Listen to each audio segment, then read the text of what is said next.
জীবন যাপন করতে পারবে, নির্বিঘ্নে হাঁটতে পারবে, নির্বিঘ্নে বিচার সে ব্যবসা বাণিজ্য করতে পারবে, যেখানে থাকবে না অন্যায়, অবিচার, জুলুম, অত্যাচার, চাঁদাবাজি, খুন খারাপি।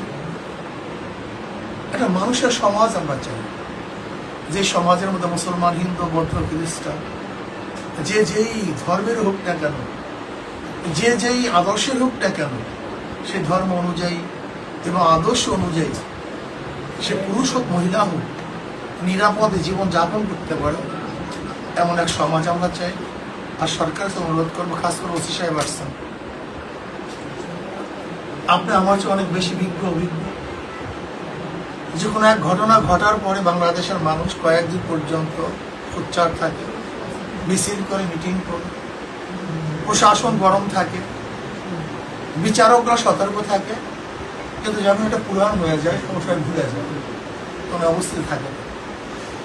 এর জন্য আমি আমার ওসি সাহেবকে অনুরোধ করব, আপনি জলদি চার্জশিটের ব্যবস্থা করবেন এবং চার্জশিটের মধ্যে যারা দোষী না তাদেরকে ঢোকানো যাবে না, কিন্তু যারা দোষী কোনো অবস্থাতেই তাদেরকে বাদও দেওয়া যাবে। আমরা চাই ন্যায় বিচার, আমরা অন্যায়ভাবে কেউ ভাসাতে চাই না। আর যেভাবে অন্যায়কারী যে অন্যায় করেছে তাকে আমরা মুক্ত বাতাসে ঘুরতেও দেখতে চাই। আমরা চাই প্রশাসনের কাছে যে ব্যক্তি খুন করছে, খুনের সাথে যারা জড়িত ছিল, সর্বোচ্চ শাস্তি, ফাঁসি তাদেরকে অবশ্যই দিতে হবে।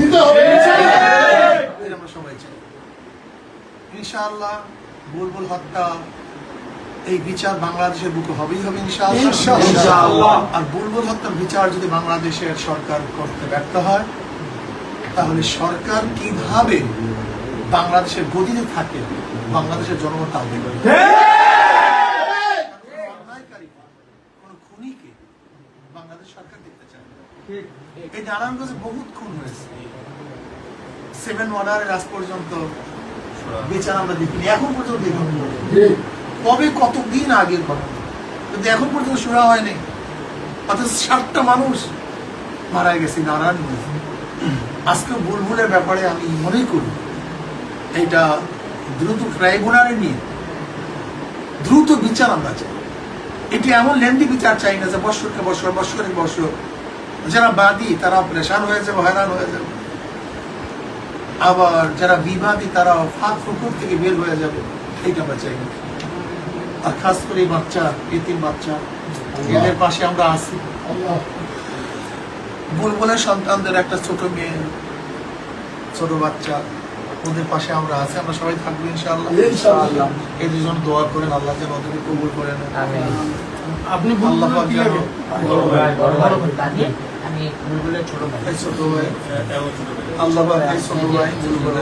আল্লাহ যদি পরিবারের সবাইকে ধৈর্য ধারণ করার তৌফিক দান করেন এবং এমন এক বিচার, দৃষ্টান্তমূলক বিচার হোক যে বিচারের মাধ্যমে বাংলাদেশের দ্বিতীয়বার কেউ কাকে খুন করবে সেরকম সাহস যেন কেউ দেখাতে না।